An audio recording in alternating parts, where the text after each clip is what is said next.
Hi everyone, this is T. I hope you're having a great day. So it's almost the weekend here, so I thought I'd put a list together of films that you could maybe watch over the weekend. And over the past few weeks, I've been hearing a lot about remakes and reboots and which one is better than the other. So I thought I'd put a list together of films that I think the original as well as the English language remake are films that are both worth the watch.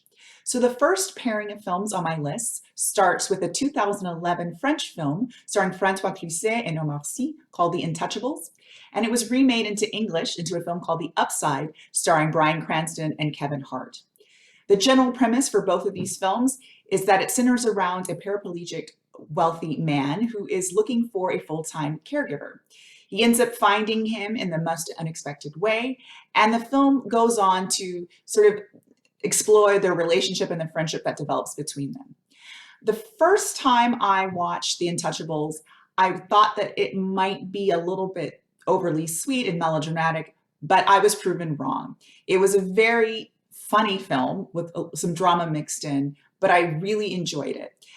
And then when I heard that it was being remade in English and it was going to star Kevin Hart and Bryan Cranston, I was a little bit nervous. I wasn't really sure how Kevin Hart was going to portray the character, but I was worried for no reason because there is some Kevin Hart comedy, but it's just enough.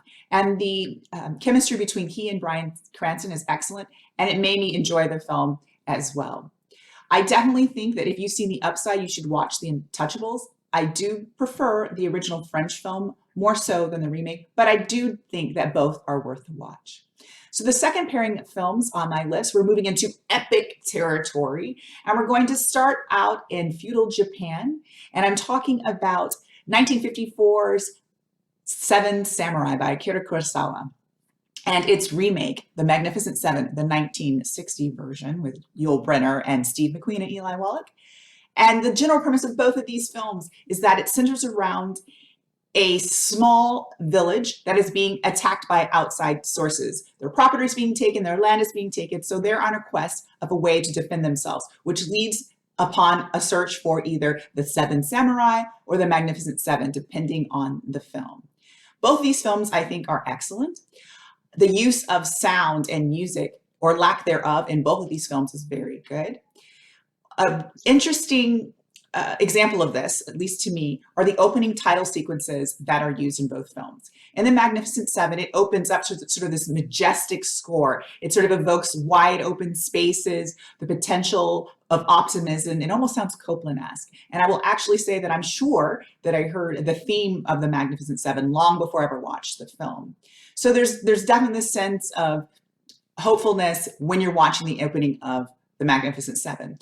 In contrast, when you're watching Akira Kurosawa's Seven Samurai, the opening title sequence starts off with these drums, very slow beating drums. And then eventually the pace picks up slightly as more instruments are introduced, but it still gets this feeling of almost like a dirge. And it feels a little bit plodding and tedious, and it's not the same joyous atmosphere that you're getting with the opening of Magnificent Seven. Eventually, through the opening sequence in Seven Samurai, it sort of does increase the pace. And at the end, there's sort of this, I almost think it sounds like 1950 jazz elements are introduced into the theme. But I think it's very interesting how both films choose to open up their story in a very specific way. And that may or may not play out through the rest of the film. So you'll have to watch them if you haven't seen them to see how that works. So the third pairing on my list, we're moving into the crime thriller genre.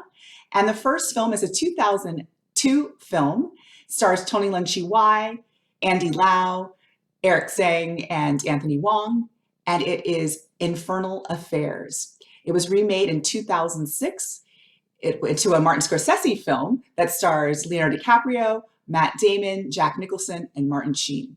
The general premise for these films is that the police department has infiltrated a crime syndicate with a mole, and that same crime syndicate has infiltrated the police department with their own mole. So it's basically a game of cat and mouse where both sides are trying to discover the mole. So it's ultimately who discovers the mole first, if either one do, and what happens if they do or if they don't.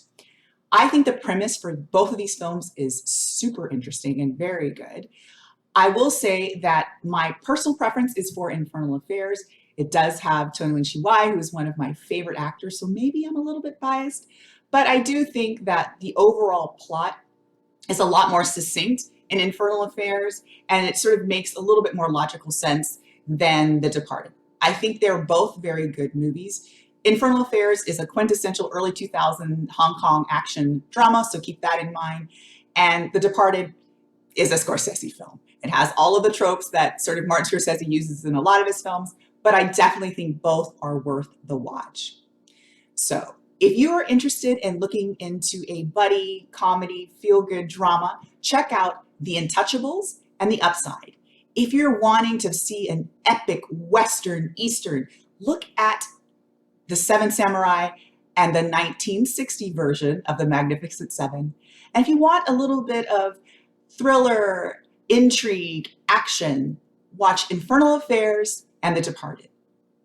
Now, let me know if you guys seen these films, what you think of them, and if you have any suggestions of films that you think that the original as well as the English language remake are both worth a watch.